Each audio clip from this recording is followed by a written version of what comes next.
with loved ones who have developmental disabilities are in a fight this evening. The fight is over whether to allow cameras in care facilities. It's a story we've been following here since 2022 when our David Winter first introduced you to Lauren. That's Lauren right there. Her father, who you also see in that video, is in a lawsuit with the care facility where she lived after several unexplained injuries, including a slit throat. David's reporting led to the introduction of Lauren's Law.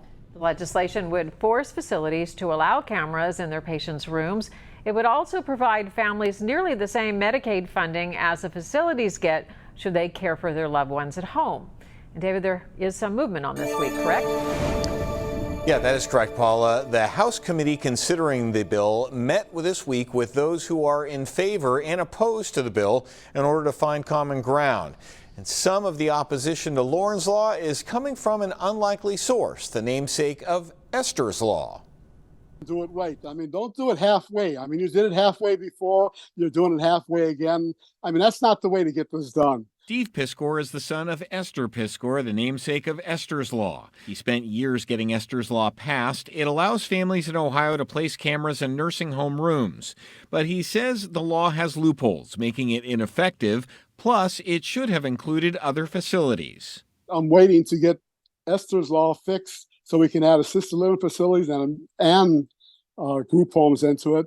And they do the exact opposite. They ignore assisted living facilities, and they're ignoring all the problems that people are having in nursing homes.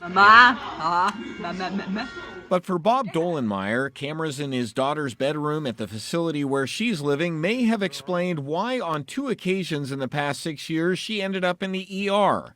Stacy, now 53 years old, was born brain damaged. Steve's home is now more like a law office as he fights with the state to regain the custody he lost 6 years ago after abuse allegations he says are unfounded.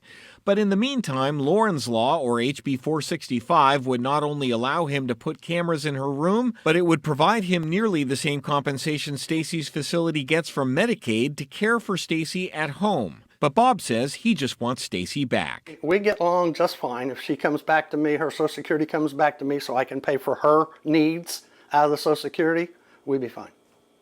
The Medicaid money, see ya, I don't need it. But it would be helpful.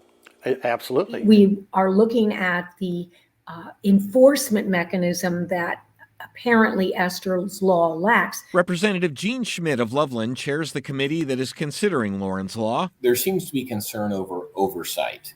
In other words, the fact that parents may exploit this money. They should have money if they're not abusing it, but they shouldn't have money if they are abusing it. And that, David, is the catch-22.